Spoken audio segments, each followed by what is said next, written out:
করতে চাই।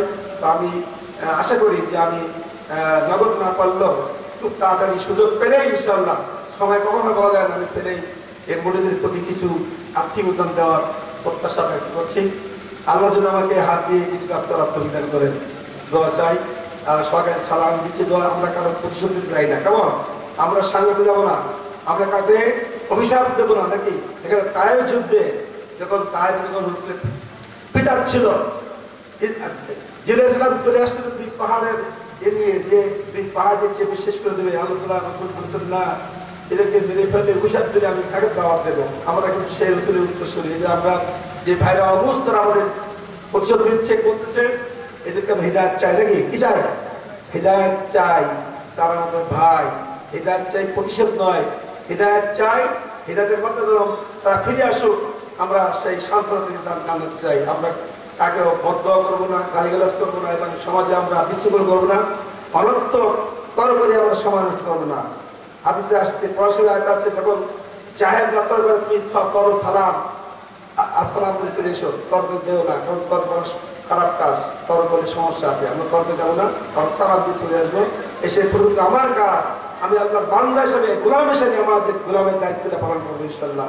আমার দৃঢ়বদ্ধ সেবারে সেই কথা বলে এই প্রত্যাশা ব্যক্ত করে আমি দোয়া শেষ করছি। আসসালামু আলাইকুম ওয়া রাহমাতুল্লাহি ওয়া বারাকাতুহু। আল্লাহ দিন প্রতিষ্ঠার কাজ কিন্তু আমাদের হচ্ছে না, এর কারণ হচ্ছে আমাদের আমল নাই। সুনামের লোক কিন্তু আমরা আমল করতে পারছে না। তারপরে কি করতেছে? আল্লাহ বলেছেন যে এই জমিনে ফাসাদ সৃষ্টি হতে, যত ভূমিকম্প বলেন, অনাবৃষ্টি, অতিবৃষ্টি যা হচ্ছে সব আলহামদুলিল্লাহ কাছে আইদিন আইনা আইদিন না মানুষের হাতের করা, নাকি?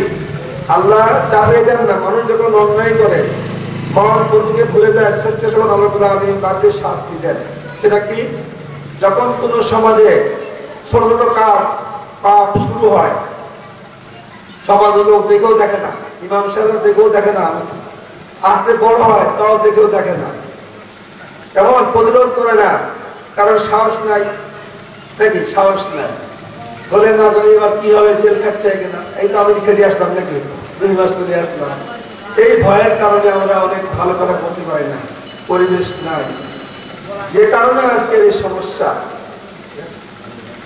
এজন্য বুঝতে হবে আমাদেরকে, আল্লাহ চাপিয়ে দেন, আমাদেরকে শুদ্ধ হতে হবে, কেমন? আল্লাহর গোলাম হিসেবে সাহসের সঙ্গে টিকে থাকতে হবে এবং আল্লাহর গোলামি করতে হবে।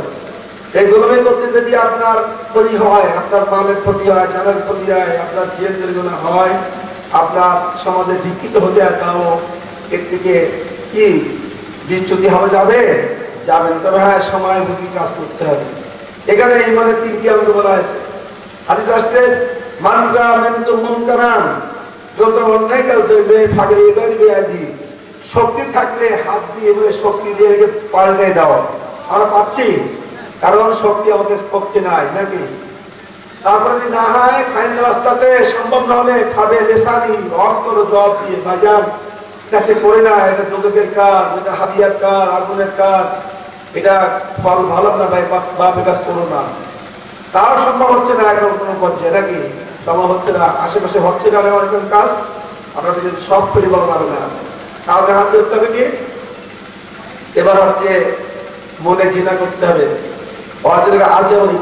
সবচেয়ে নিম্ন পর্যায়ে ইমান, যদি ইমান নাই, যদি আপনার অন্যায় চলবে সমাজে, হাত দিয়ে মানলেন না, জমা দিয়ে শুনলো না, তারপরে আপনি নাকে যদি ঘুমালে হবে না, আপনাকে এটাকে বুকে জ্বালা সৃষ্টি করে এটাকে ঠিক করার জন্য সংঘবদ্ধ প্রচেষ্টা করতে, মানুষের দাওয়াত দিতে দিয়ে সংঘবদ্ধ একটি সংগঠন করতে হবে।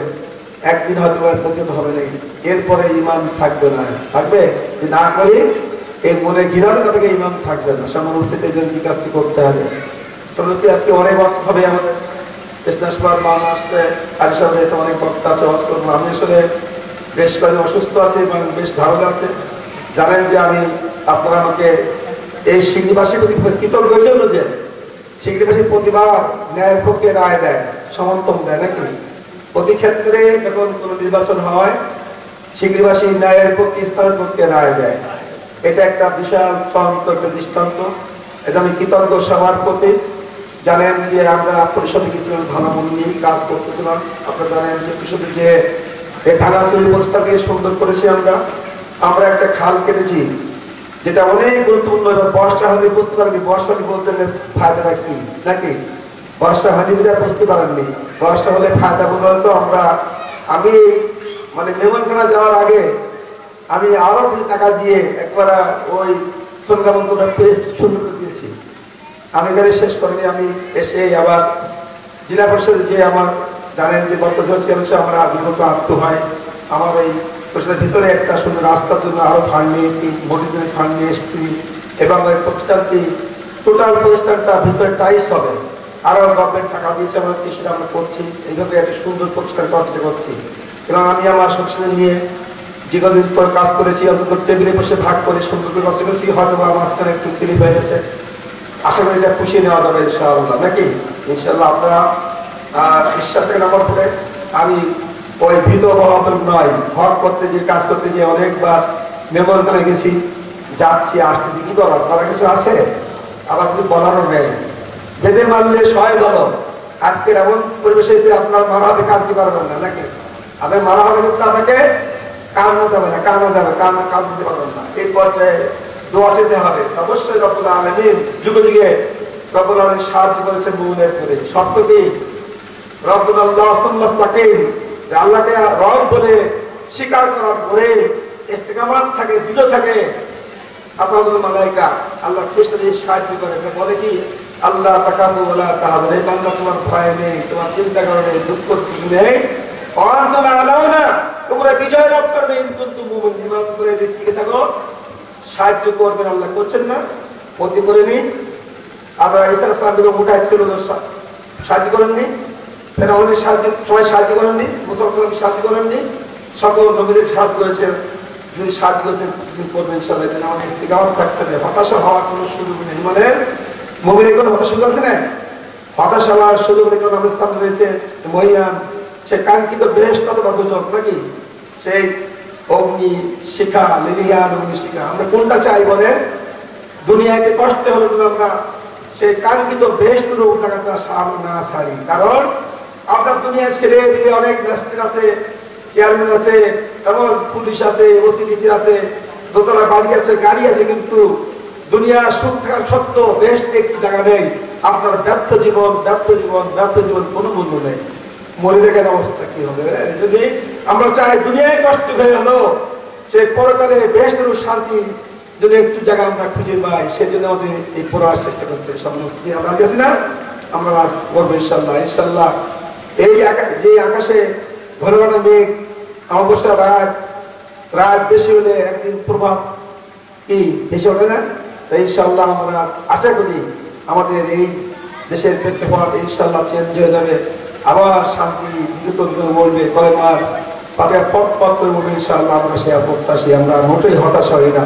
আমাদের হতাশার জায়গা নেই, হতাশার লাভ নেই, বরঞ্চ সাহসের সঙ্গে হিকমতের সাথে কাজ করতে হবে, আল্লাহর গোলাম হতে হবে, আল্লাহর গোলামি করতে হবে। আল্লাহর গোলাম হওয়ার কোনো সুযোগ নেই। এই জন্য আসুন আমরা সেই গোলামি করি। আমি কথা বাড়াবো না, যেহেতু অনেক বক্তা আছে কথা বলবে। আমি এমনি অসুস্থ বেশ কিছুদিন, তারপরে কাজ করছি, পরিষদে বসতেছি, প্রতিদিন বসতেছি। আপনার মাঝে ছেড়ে হয়েছে একটু, আপনার যার যা কাজ সমস্যা আসবেন ইনশাআল্লাহ আমার বাসা আসবেন। আমি সকাল থেকে সময় দেই, আমার অন্য কোনো কাজ নাই। আমি সকাল ফজর থেকে সময় দেই। আপনারা ঘাট থেকে গেছে অনেকটা, আপনারা আবার সকালে আসবেন, টেলিফোন করে আসবেন। সারাদিন প্রায় আমি বাসা থেকে কাজ করছি, অনেক কাজ ঘাট কাজ পূরণ করেছি ইনশাআল্লাহ।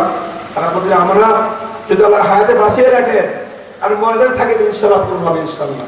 বলবো আইসব করলে পূর্ণ হবে, আমার বাসাবাদী। আর আপনারা জানেন যে প্রতিষ্ঠানটি একটি বিশাল প্রতিষ্ঠান, অনেক চাপ পাওয়া হয়েছে।